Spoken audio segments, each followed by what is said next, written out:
नमस्कार, पेश आज का न्यूज पॉइंट में और विज्ञान प्रकाश। उत्तराखंड में राष्ट्रपति शासन लागू होने के बाद अदालत पहुंचे मुख्यमंत्री हरीश रावत को नैनीताल हाईकोर्ट से एक नया मौका मिला है। कोर्ट ने उन्हें 31 मार्च तक सदन के पटल पर अपना बहुमत साबित करने को कहा है। इस दौरान सदन में कोर्ट का एक ऑब्जर्वर भी मौजूद रहेगा।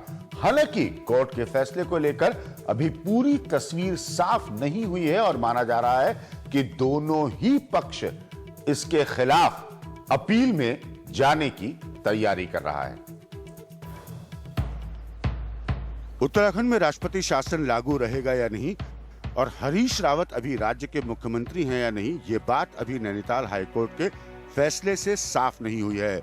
पर इतना साफ है कि कोर्ट ने हरीश रावत को 31 मार्च तक सदन में अपना बहुमत साबित करने का मौका दे दिया है। आपका कोऑपरेटिव फेडरलिज्म का मतलब है कि दूसरा कोई विचारधारा देश के अंदर नहीं होनी चाहिए। आप एकाधिकारवाद देश पर थोप रहे हैं। हमारी लड़ाई उसके खिलाफ है। उस लड़ाई में ये हमारी बड़ी जीत है। दूसरी तरफ बीजेपी के लिए राहत की बात यह है कि हाईकोर्ट ने कांग्रेस से बागी हुए 9 विधायकों को भी वोट देने का अधिकार दिया है। हालांकि उनके वोट गोपनीय और अलग रखे जाएंगे। देखिए, मुझे कोर्ट के फैसले पर कोई टिप्पणी नहीं करनी। जजमेंट की कॉपी अभी हमारे पास आई नहीं है। जजमेंट की कॉपी पढ़ेंगे और उसके बाद एक कंस्ट्रक्टिव तरीके से पार्टी की तरफ से हमारी तरफ से कोई बयान दिया जाएगा। फिलहाल एक बार फिर से उत्तराखंड की राजनीति नए सिरे से गर्मा गई है, लेकिन कुछ सवालों को लेकर तस्वीर साफ नहीं है। 9 बागी विधायकों के वोटों का क्या होगा? क्या उन पर पार्टी व्हिप लागू होगा? अयोग्य विधायक सदन में क्या मौजूद रहेंगे?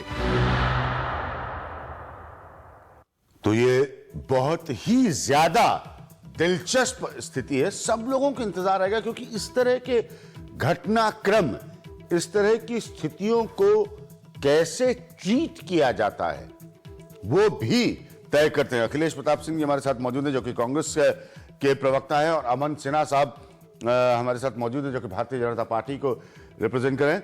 अखिलेश जी, अब आप लोग संतुष्ट हैं? नहीं, यही तो बात महामहिम राज्यपाल ने भी कही थी, क्योंकि लोकतंत्र में बहुमत किसी का है या नहीं है, यह तय होने का स्थान सिर्फ विधानसभा का पटल है। और एक दिन पहले, जिस दिन महामहिम राज्यपाल ने डेट दी थी, उसके पहले माननीय मोदी जी की सरकार ने, मोदी जी ने वहां पर राष्ट्रपति शासन लगाया और बताया कि गवर्नमेंट मशीनरी फेल हो गई थी। एक दिन बाद जो कृत्य होना था विधानसभा के अंदर राज्यपाल के निर्देश पे, उसे अब हाईकोर्ट ने कहा करने को।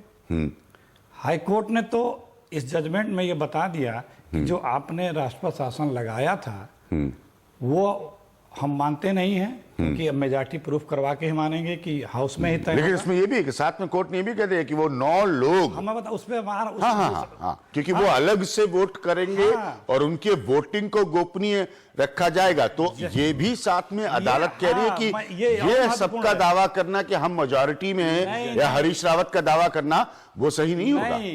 ये इसका जो मेन पक्ष है वो यह है कि हाईकोर्ट ने उन लोगों के निष्कासन को स्टे नहीं किया है।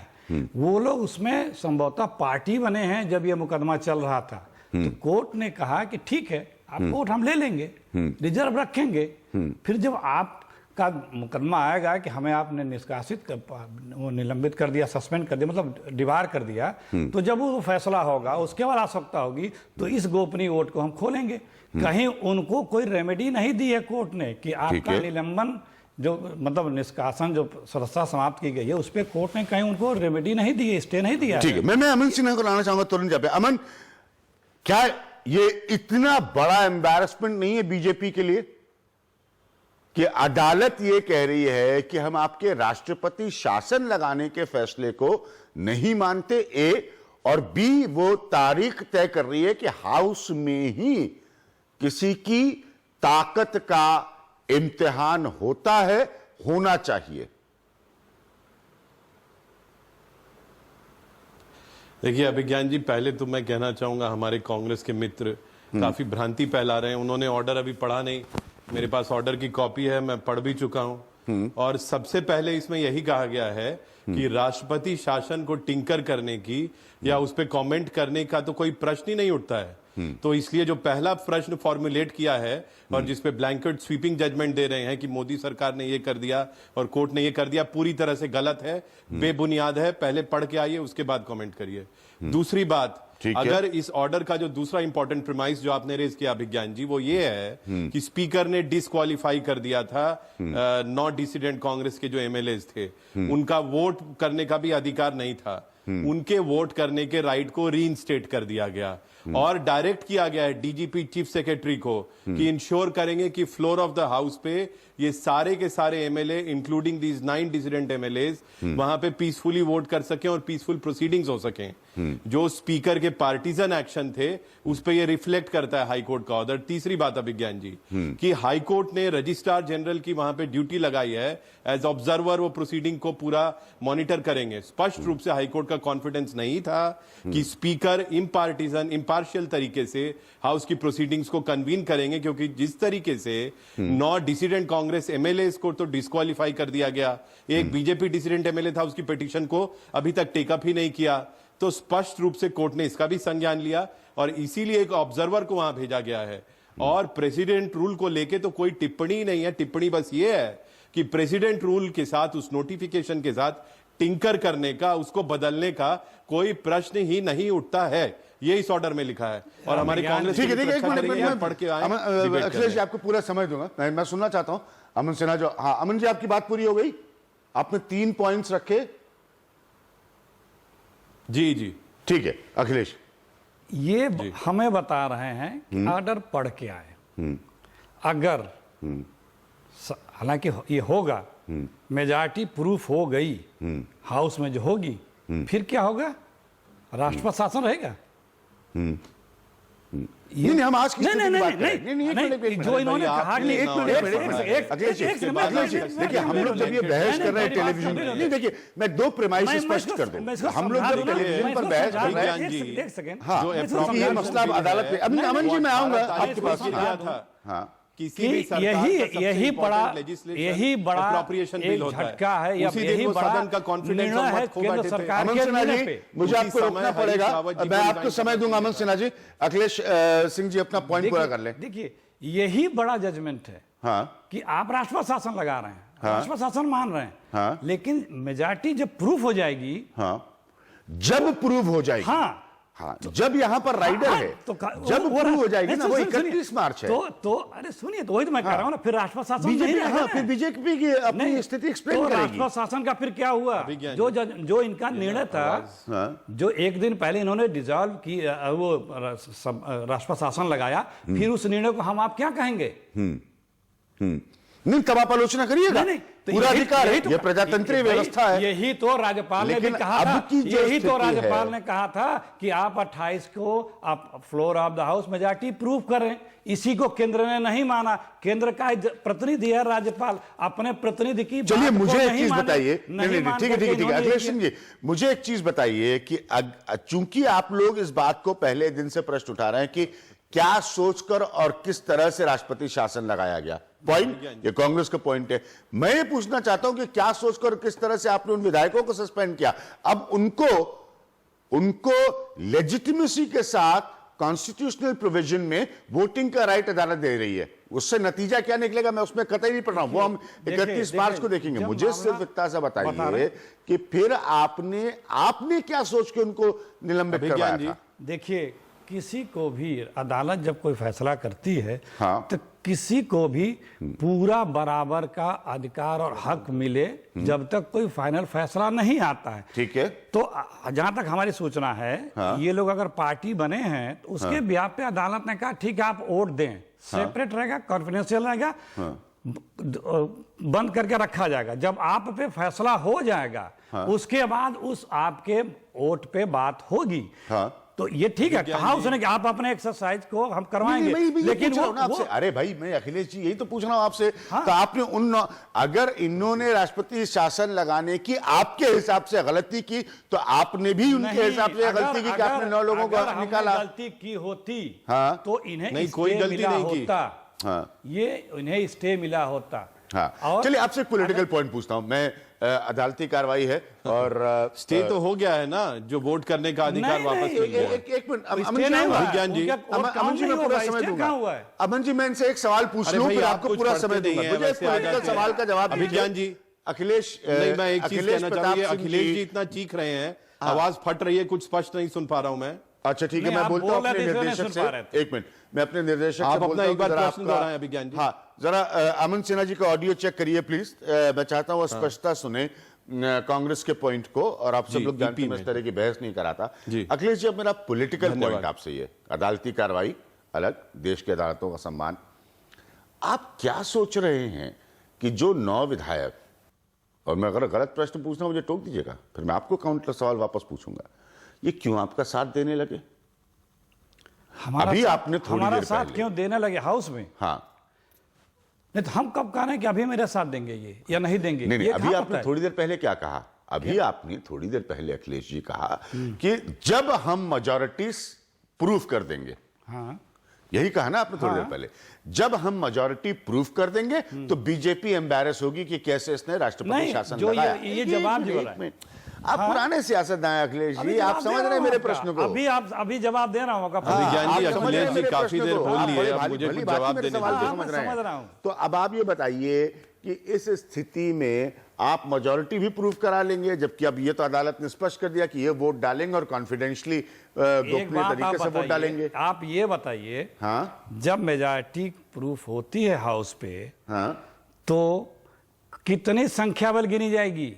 किस संख्या बल पे मेजॉरिटी मैं प्रूफ सुनना होगी? चाह रहा था। हाँ तो मैं वो 9 सुनना जुड़ेंगे चाह रहा क्या था उसमें? कि आप इन हाउस अरिथमेटिक को कैलकुलेट नहीं, करेंगे नहीं, ना? नहीं, क्या वो अरे 9 सर ये अरे सुनिए, ये आप मैंने संसदों बोल और रहे थे। विधानसभाओं का। अरे मुझे अरे बोल अखिलेश रहे जी, थे। अब आप फंस पुराने गए तो आप नेता हैं। हमें- अरे अखिलेश नहीं, जी, सुनिए, अब मैं भी मजाक में कह दूं, उन पुराना 9 का- पत्रकार हूं। अरे मैंने जून 1995 में उत्तर प्रदेश असेंबली सुनिए, में क्या हुआ था और आज तक देखा है। सुनिए, हाँ उस 9 की हाँ काट के ही संख्या बल का 50 प्लस ही तो हाउस में मेजॉरिटी माना जाएगा। ठीक है। हाँ तो अगर वो बहाल हैं हाँ तो इनकी बात तो गलत हुई, जो अभी ये कह रहे थे हमारे अमन साहब। ठीक है। तो आप कह रहे हैं कि वो 9 वो को 9 हटाकर जो वो- मेजॉरिटी कैलकुलेट की जाएगी, हाँ। उस पर आपकी मेजॉरिटी आ जाएगी। हमारी है मेजॉरिटी, क्योंकि अभी कल भी हाँ हरीश रावत जी हाँ। राज्यपाल के पास कुछ संख्या बल लेके गए थे। ठीक है। सबको पता है। ठीक हम है। पहले दिन से कह रहे हैं कि हम मेजॉरिटी प्रूफ करेंगे, मौका दीजिए। ये उस चीज से भाग रहे थे। एक दिन पहले राष्ट्रपति आप शासन लगाया, सिंपल सी arithmetic- भाग ये रहे थे। आप ये कह रहे हैं कि इफेक्टिव स्ट्रेंथ, अरे मैं 15 मिनट से एक ही बात वो सुन रहा हाउस हूं, की आप कम हो बोलने का जाएगी, मौका उस तो पर आपको दीजिए। मेजॉरिटी आ जाएगी, यही कह रहे हैं अभिज्ञान ना जी, आप? पहले से थी, ठीक है, ज्यादा एक थे, मिनट, अब थोड़ी एक कम मिनट, मार्जिन अमन सिन्हा को से समझ दूंगा मैं। एक मिनट, अमन सिन्हा, कांग्रेस का कैलकुलेशन, अब हम पॉलिटिकल बातचीत कर रहे हैं, कानूनी मसला अदालत में है। कांग्रेस का कैलकुलेशन यह है कि ये 9 हटाकर इफेक्टिव स्ट्रेंथ कम हो गई, उसके आधे पर हमारी मेजॉरिटी आसानी से साबित हो जाएगी। बीजेपी का पॉइंट इस पे, क्योंकि अंततः तो ये सरकार बचने और गिरने का मामला था ना। देखिए कांग्रेस का पॉलिटिकल और लीगल कैलकुलेशन तो पहले ही बहुत गड़बड़ था, अब मैथमेटिकल कैलकुलेशन भी गड़बड़ हो रहा है। देखिए ऐसा है, जब कोर्ट ने स्पष्ट रूप से ऑर्डर कर दिया कि जितने भी डिसिडेंट एमएलएज हैं वो सारे के सारे वोट करेंगे फ्लोर टेस्ट पे, वो ऑब्जर्वेशन है, मैंने मार्क किया हुआ, मैं आपको दिखा सकता हूं। तो इसलिए वो उनको घटा कहां से रहे हैं? आप जिस ऑर्डर के कसीदे पढ़ रहे हैं उसी की अवहेलना करने की बात कर रहे हैं। जहां पे आप चाहेंगे उसका बेनिफिट लेंगे, जहां चाहेंगे आप उसको वायलेट कर देंगे। ऐसे थोड़ी रूल ऑफ लॉ चलता है। मैं अभी ज्ञान जी फिर दोबारा स्पष्ट करता हूं कि अगर आज जो ऑर्डर आया है, अगर उसके 3 प्राइमरी चीजें हैं, तो पहला ये है कि स्पीकर का जो डिसीजन था 9 डिसिडेंट कांग्रेस एमएलए को डिस्क्वालीफाई करने का, उनको वोट के लिए इनएलिजिबल करार करने का, उसको पार्शियली स्टे किया गया है to the extent that they will participate in the floor test and they will be entitled to vote. पहली बात। दूसरी बात ये कि स्पीकर का जो एक्शन था वो पूरी तरह से क्लाउड में, एम्बिग्विटी में था, पार्टीजन एक्शन था, और इसीलिए हाई कोर्ट ने अपने एक रजिस्ट्रार जनरल को वहां ऑब्जर्वर के तौर पे नियुक्त किया है, ताकि जो उनके डायरेक्शंस हैं वो सब फॉलो किया जा सके। ये नहीं जैसा हमारे कांग्रेस के मित्र यहाँ के आर्गुमेंट दे रहे हैं, अरे साहब वो तो सदन ही में नहीं आ पाएंगे, उनको घुसने कैसे दिया जाएगा। ये सारा कोर्ट के डायरेक्शंस हैं और आरजी उसको इंश्योर करेंगे। वो अगर नहीं करेंगे स्पीकर तो आरजी उसको करवाएंगे। और तीसरी बात ये, जो प्रेसिडेंट रूल पे अभी ये लोग बार बार कह रहे थे कि मोदी सरकार ने ये कर दिया वो कर दिया, जज ने खुद कहा है अपने ऑर्डर में कि प्रेसिडेंट रूल को क्वेश्चन करने का कोई प्रश्न ही नहीं उठता है, और बल्कि आज की स्टेज पे भारत सरकार ने कहा था आज के आर्गुमेंट्स में कि हमें जो उसका बेसिस है फॉर इंपोजिशन ऑफ आर्टिकल 356 उसको सामने रखने दिया जाए, तो वो भी रखने की अपॉर्चुनिटी आज नहीं दी गई थी। इसलिए ये इस पे कोई भी अगर इस तरह का ब्लैंकेट जजमेंट पास कर रहा है तो सरासर गलत कर रहा है। और मैं अपने मित्र अखिलेश जी को बताना चाहूंगा, ये खुद पुराने विधायक हैं, बोल रहे हैं, बिल्कुल हैं पुराने विधायक, ये जानते हैं क्या महत्व होता है अप्रोप्रिएशन बिल का। सरकार 1 रुपया भी खर्च करती है तो उसी लीगल मैंडेट और सैक्शन की वजह से खर्च करती है। अप्रोप्रिएशन बिल वर्ल्ड ओवर अगर कहीं भी फेल होता है किसी भी पार्लियामेंट्री डेमोक्रेसी में, तो इमीडिएटली वहां के चीफ मिनिस्टर या उस देश के जो भी प्रधानमंत्री होते हैं इस्तीफा देते हैं। उसके बाद अनकॉन्स्टिट्यूशनल तरीके से सरकार चल रही थी, चीफ मिनिस्टर स्वयं इंडल्ज कर रहे थे हॉर्स ट्रेडिंग में, आपने खुद अपने वीडियो टेप्स में दिखाया विज्ञान जी, और ऑफिसेज ऑफर किए जा रहे हैं, पैसा धन ऑफर किया जा रहा है, स्पीकर जो है कॉल्यूड कर रहे हैं, मैनिपुलेट कर रहे हैं हाउस के नंबर्स को। अप्रोप्रिएशन बिल फेल हो गया है, इससे ज्यादा और क्या सीरियस स्थिति होगी कि प्रेसिडेंट रूल लगाया जाए। जरा मुझे वापस अमन सिन्हा जी, जरा मुझे वापस आप अपना, प्रेसिडेंट ने उसको अप्रूव किया। बीजेपी की पॉलिटिकल मैथ्स जरा आप वापस मुझे समझाएंगे जी। बीजेपी की पॉलिटिकल मैथ्स, मैं कानून का प्रश्न नहीं पूछ रहा हूं कोई भी, बताइए जी, बताइए आपका सियासी गणित क्या कहता है? हाँ, पूछिए प्रश्न। आप लोग कैसे सोचते हैं कि नहीं, देखिए अभी भी जैसे मैंने कहा हरीश रावत की floor of the house house पे, हाँ, और देखिए 18 तारीख को ऑलरेडी हार चुकी है, और आज की स्थिति में भी ये अभी अखिलेश जी तो बोल रहे थे कि बड़ा समर्थन के साथ गए पर उन्होंने इतने समझदार व्यक्ति वो नंबर बताना भूल गए, पता नहीं जानबूझ के भूले या वैसे भूल गए, पर उस समय मेरे ख्याल से 33-34 लोग थे, अभी भी 36 लोग जो हैं वो उनके विपक्ष में ही हैं। तो इसलिए नंबर्स अभी भी क्लियरली जो हैं वो सरकार के साथ नहीं है। The government does not enjoy the confidence of the house. It has been conclusively proven on 18th of March जब अप्रोप्रिएशन बिल पे वोट हुआ था, उसी समय सरकार नंबर लूज कर चुकी थी, लोगों ने राइटिंग में दिया था और उसी समय उनको इस्तीफा देना चाहिए था, पर फिर भी बेशर्मी से सरकार चल रही थी। और उसके बाद बेशर्मी से हॉर्स ट्रेडिंग में, और उसके बाद स्पीकर कॉल्यूट करके हाउस का नंबर चेंज करने लगे, तो इसीलिए कोर्ट को इंटरवीन करना पड़ा और प्रेसिडेंट रूल वहां पे लगा। इनके झूठ का जब मैं पर्दाफाश कर दूं, झूठ हालांकि असंसदीय है, असत्य का पर्दाफाश कर दूं, ये कह रहे हैं कि 18 तारीख को उन विधायकों ने, पहले कुछ पढ़ के आइए, उन विधायकों, सुन लीजिए थोड़ा सा गौर से सुनिएगा। अमन सिन्हा जी, मैंने दोनों लोगों को बराबर का समय दिया है बोलने के लिए, जैसा सुनिएगा अमन जी, थोड़ा गौर से सुनिएगा, तो टोका टोकी नहीं करे। अब अखिलेश जी इन्होंने कहा कि 18 तारीख को मनी बिल के अगेंस्ट में इन लोगों ने वोट दिया और सरकार मेजॉरिटी में उस समय नहीं थी। इन्होंने 2 बार कहा 18 तारीख को। उन्हीं 9 विधायकों ने स्पीकर के नोटिस पे, स्पीकर को जवाब में लिखित दिया है कि मैंने मनी बिल के अगेंस्ट में वोट नहीं किया है। वो मनी बिल के अगेंस्ट में वोट करने के वजह से नहीं निकाले गए हैं। वहां पे गवर्नर का जो कंडक्ट, सुन लीजिए, फिर वही सुन लीजिए, आपके झूठ का मैं पर्दाफाश कर रहा हूँ, आपके झूठ का मैं पर्दाफाश कर रहा हूँ, प्लीज सुन लें, सुन लें प्लीज। उन लोगों ने जो स्पीकर के, अरे स्पीकर, अमन सिन्हा जी बार-बार आप इंटरप्ट मत करिए, मेरी आपसे रिक्वेस्ट है, मैं आग्रह कर रहा हूँ आपसे, उनको अपना पॉइंट पूरा करने दीजिए। जो स्पीकर के आरोप का रिप्लाई दिया है, आप रिस्पॉन्ड करिएगा ना, आप रिस्पॉन्ड करिएगा, मैं पूरा समय दूंगा आपको। स्वागत है। जो स्पीकर के जो नोटिस था उसके जवाब में इन लोगों ने ये कहा है कि हमने बिल के अगेंस्ट में वोट नहीं किया है, हमें बर्खास्त न किया जाए। ये रिटर्न रिप्लाई में अपने जवाब में दिया, उनको निकाला वोटिंग के आधार पे नहीं गया है। उस बिल में, एक्ट में ये है कि आपका एक्ट भी यदि पार्टी के अगेंस्ट है तो आप उसके तहत ये लोग पार्टी से निकाले गए हैं। ये कहने का 18 को वोट किया था अगेंस्ट में, मनी बिल नहीं पास हुआ। पता नहीं क्या दूसरी बात, जो विधानसभा और लोकसभा के प्रोसीडिंग में, जो विधानसभा और लोकसभा के प्रोसीडिंग में दर्ज हो जाता है, वो बिल जो पास होता वो ही मान होता है जो बता रहे हैं कि कैसे बिजनेस चलेगा, पैसा आएगा, तो उसकी जानकारी इतने सीनियर वकील हो गई। जब प्रोसीडिंग में ये दर्ज हो गया, चलिए ठीक है, वो बिल आपने अपना पास हो पॉइंट, गया। मैं फाइनल कमेंट लूंगा भारतीय जनता पार्टी से, क्योंकि अब मुझे लग रहा है कि ये बहस को टेलीविजन पर कराने का कोई औचित्य ज्यादा नहीं मुझे नजर आ रहा है। 31 मार्च को फ्लोर पे सब, हाँ अमन, आप अपना लास्ट पॉइंट जो रखना चाह रहे हैं। नहीं, मैं यही कह रहा हूं, हमारे मित्र जो हैं कुछ गलत जानकारी दे रहे हैं। हो सकता है किसी ने इन्हें गलत जानकारी दे दी होगी। लिखित में 35 से ज्यादा विधायकों ने गवर्नर के पास, यही तो एलिगेशन था, गवर्नर के पास जाके लिखित में दिया कि उन्होंने अप्रोप्रिएशन बिल के अगेंस्ट वोट किया है। और स्पीकर एक तरफ तो ये कह रहे हैं कि आपने व्हिप डिफाई किया और अगेंस्ट में वोट दिया, और उसके बाद अप्रोप्रिएशन बिल को भी पास कर रहे हैं। तो इनहेरेंट कॉन्ट्रडिक्शन स्पीकर के स्टैंड में और कांग्रेस पार्टी के जो हमारे प्रवक्ता हैं उनके स्टैंड में भी रहता है। अपने ही self contradictory, self defeatist argument दे रहे हैं, तो उसमें तो हमारे लिए भी कुछ खास विशेष करने को नहीं रह जाता। मैं दोबारा ये स्पष्ट करना चाहता हूं, 18 तारीख को अप्रोप्रिएशन बिल गिरा था, स्पीकर ने उसको गलत तरीके से, अनकॉन्स्टिट्यूशनल तरीके से उसको अलाउ किया था, और उसके बाद उसी प्रिमाइस पे उन्होंने ये कहा कि नहीं साहब आपने गलत वोट, इन डिसिडेंट एमएलएज ने उसके अगेंस्ट वोट किया। तो स्पीकर दोनों ही इनहेरेंट कॉन्ट्राडिक्टरी आर्गुमेंट्स दे रहे थे।